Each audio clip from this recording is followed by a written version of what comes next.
বাংলার আনাচে কানাচে ছড়িয়ে আছে অনেক অজানা ইতিহাস, অনেক বিস্তৃত স্মৃতি, অনেক রহস্য।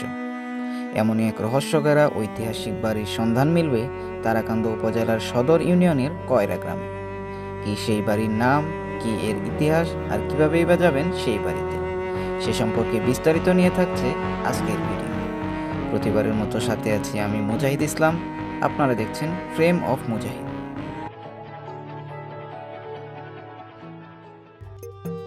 ময়মনসিংহের নিকটবর্তী এক উপজেলা তারাকান্দা।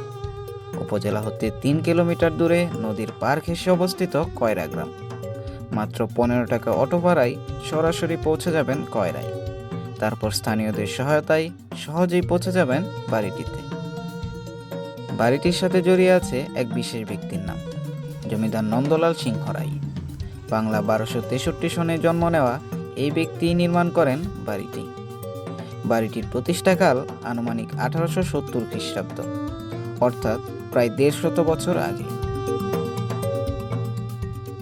নন্দলাল সিংহ রায় ছিলেন অত্র অঞ্চলের এক প্রতাপশালী জমিদার। অঢেল ফসলি জমি আর সম্পত্তির মালিক ছিলেন তিনি। কথিত আছে তিনি চলাফেরার জন্য ব্যবহার করতেন এক বিশাল হাতি, আর তার দূরের যাত্রার সঙ্গে ছিল একাধিক ঘোড়া ও সৈনিক।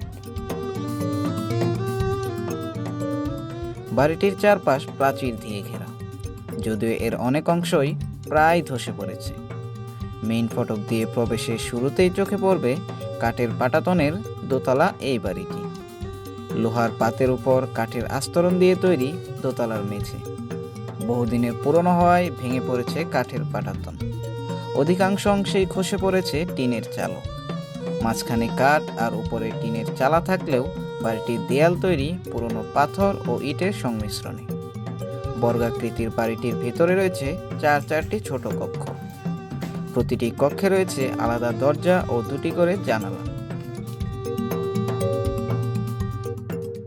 দেয়ালে তেমন কারুকাজ না থাকলেও চোখে পড়বে নান্দনিক ডিজাইনের কিছু আলমারি সদৃশ আসবাবপত্র। দেয়ালের গায়ে খোদাই করে তৈরি করা এসব দৃষ্টিনন্দন শিল্প। বাড়িটির মেঝের আস্তরণ মিশে গেছে মাটির সাথে। অধিকাংশ অংশেই মাটি ছাড়া দেখা যায়নি তেমন কিছুই। বাড়িটির ভেতরের পাশে ছোট্ট এক উঠান। উঠানের ঠিক বাম পাশে অবস্থিত 3 কক্ষ বিশিষ্ট আরও একটি ভবন। পূর্বের নজর কাড়া কারুকাজ ও শৈল্পিক স্থাপত্যের আজ কোনো অংশই টিকে নেই ভবনটির। তৈরির পর থেকে করা হয়নি সংস্কারও। ভারী লতাপাতা ও বটগাছে ছেয়ে গেছে রুমগুলো, আর পরিণত হয়েছে মেহগনি পাতার এক আস্থা করে। এখানকার প্রতিটা কক্ষেও রয়েছে একটি দরজা ও 2টি করে জানালা। স্থানীয়দের মতে বাড়িটির ভেতরে নাকি ছিল লোকানো গুপ্তধন।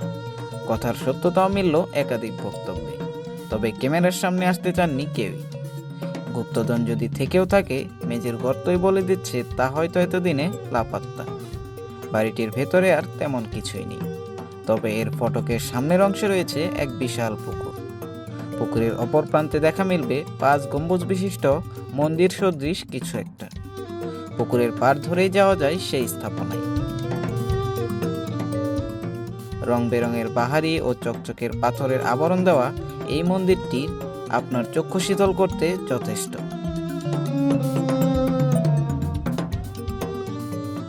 এর উপরে থাকা 4টি ছোট এবং একটি বড় গম্বুজ এর সৌন্দর্যে যোগ করেছে আরেক মাত্রা।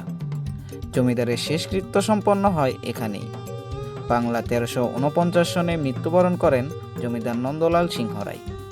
স্থানীয় রায়কে মঠ নামেও চেনে।